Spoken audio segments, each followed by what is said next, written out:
Hey, what's up everybody? Furious Francis here, and I'm going to be doing the Playeressence Mailbag, but unlike the last one, I'm not going to be putting up the layers and showing the question on there because that takes a long time because there's so many questions.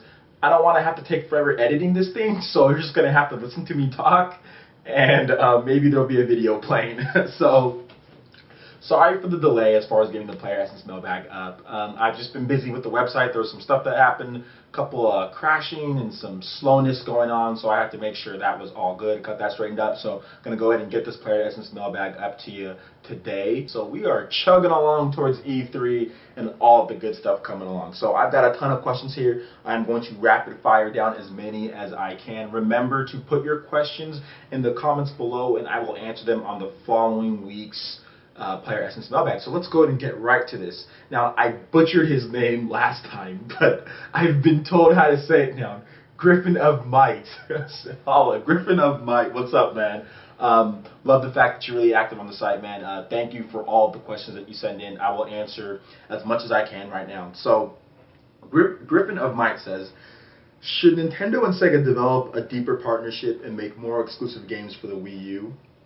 Like perhaps a new Streets of Rage or Golden Axe, or maybe a new Sonic the Hedgehog or Shenmue. A lot of people think Sega and Nintendo should team up more, but honestly, I don't know if Sega and Nintendo are the right fit to team up for games, just because they did team up to do what's that game, Mario at the Olympics. They've teamed to do a couple of those, and those are very successful because of two of the most iconic characters in video gaming, Mario and Sonic. So if they're going to team up to do anything, it's to make games like that. As far as Streets of Rage or something like that, I don't really know. The one game that I would really like to see again, I'd like to see Skies of Arcadia back, but I'm not sure if Nintendo is the company to team up with to get Skies of Arcadia to come back. So as far as to answer your question, I don't know if Nintendo is the right company for them.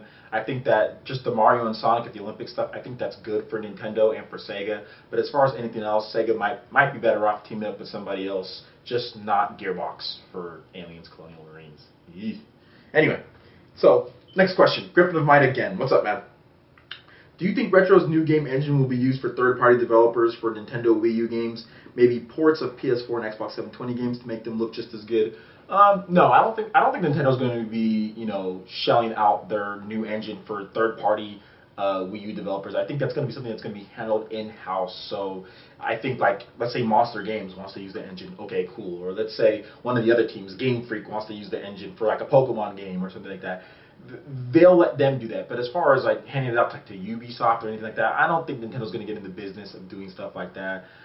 And as far as like the PS4 and Xbox 720 games that come out, most of the developers are already going to have an engine that scales anyway. There's already been reports as far as like Call of Duty Ghosts. That game uses a new engine, and that same engine it runs on the PS3, 360, and it also runs on the PS4, Wii U, and Xbox 720. So most next-gen developers' engines can scale just because it's already HD. This isn't like an SD to HD thing, like it was, last generation with the Wii to Xbox 360. This is a HD to more HD. So most engines are going. It's not even more HD. It's 1080. It's still 1080p. But as far as the graphics and stuff go, so most developers are just going to just scale the game down, scale it down to where it can fit on the Wii U, and it'll be fine. All right, good question. Next one, Ryan T934 asks, do you have a Miiverse account? Yes, I have a Miiverse. My Miiverse is actually really easy to remember. It's Furious-Francis. So add me on Miiverse. I don't have 100 friends yet. I have about, I think, maybe like 15 or 16. So if you want to add me, go ahead and add me, Furious-Francis, and I will accept your friend request whenever I get on my Wii U. Thanks, Ryan. Bruce Smith has the next question. What's up, Bruce Smith? If Nintendo announced tomorrow that they are leaving gaming and taking their franchises with them, where would we see them in gaming? Where would we see them in the gaming industry 5 to 6 years? I don't think the trolls grasp how terrible the aftermath would be for all gamers. This is a really complex question because it's just so hypothetical. Like if Nintendo just said we're taking our franchises and we're going down. I don't know. I would say there'd be a ton of shooters, and not much variety. I'll say that. There would just be like BioShock and Call of Duty and Uncharted and Killzone and Resistance and Fuse and Battlefield. The industry would be ruled by shooters. I mean, because otherwise, not really much else sells. I mean, Madden used to be a huge seller, and that has gone down. Sports games sales have gone down, and really what's selling right now on the PS3 and 360 is shooting games. I mean, the best-selling game on the PS3 is not Uncharted. The best-selling game on the PS3 is Call of Duty, you know, and Battlefield. Those are the best-selling games. Sony's first-party games are not the best-selling. And even if you do look at their first-party games, the best-selling ones are the standard genres. They're like Gran Turismo and Uncharted and shooting games, Killzone. So there'd be a ton of shooting games. It would get really, the repetition would be there.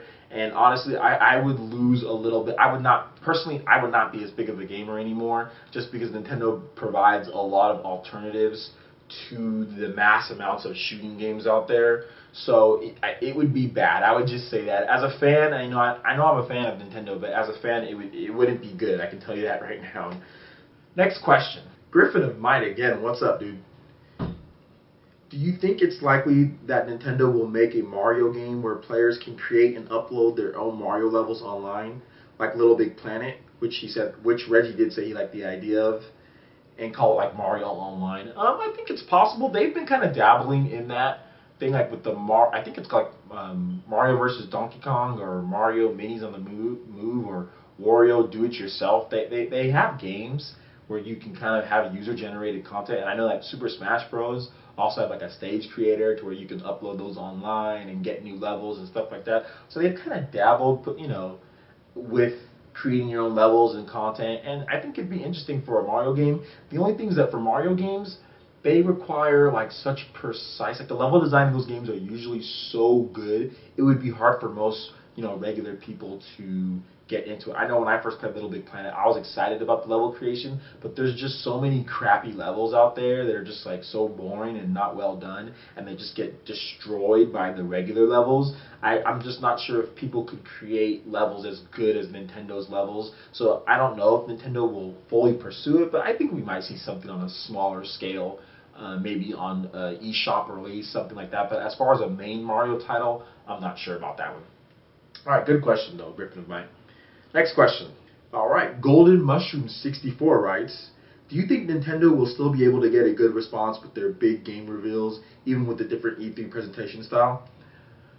Yeah, I definitely think so. I know I answered this on one of my Playeressence Cross Nintendo vidcasts, but yeah, I think that they are going to have a good reception, because Nintendo Directs speak directly to the fans, and a lot of the Nintendo fans like the Nintendo Direct. So if they reveal Retro's new project, if they show off footage of Mario Kart, if they show off all this stuff, it's going to get coverage, you know. And the people, the journalists who go to E3, they're going to be able to write up reviews. They're going to get hands-on time with these games. They're not going to have to wait in line. They're going to get quick, easy hands-on time with the game. So I think the reception is still going to be big. I mean, Sony and Microsoft have new hardware coming out, so those are obviously going to be a big deal. But remember, both of those hardware are going to be, you know, both of those hardware are going to be revealed beforehand. I mean, the PS4 has already been revealed. We haven't seen it, but it's had its big show. And Microsoft's having their pre-E3 thing like May 21st, where they're going to reveal the Xbox 720. So really, the shows are just basically to show off more new software and stuff like that. So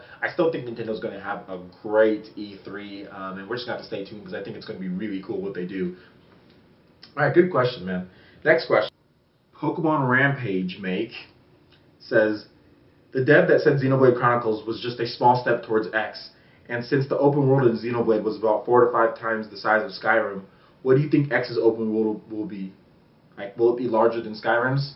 I think, as far as comparing the worlds, I think X could definitely be larger than Skyrim. I'm not sure if it's going to have as much stuff going on, but I mean, Xenoblade Chronicles was huge. I mean, I don't know who's bigger between Xenoblade Chronicles and Skyrim. Skyrim might be bigger, but Xenoblade Chronicles had a huge world, and that was on the Wii. So X is going to be on the Wii U, and it just looks, I mean, the game looks way better than Skyrim, like way better than Skyrim. As far as the consoles goes, the PC, I don't know, but X looks perfect. It looks so good. The world looks beautiful. Everything looks rendered nicely. So I think it could be as big, maybe even bigger. But really, what it comes down to with Project X or Xenoblade 2 is it's just going to be the gameplay. That game looks like it has so many cool styles. It has so many things going for it. I think a lot of fans are going to basically love this game. This could be one of the best games made this gen, if not the best game made.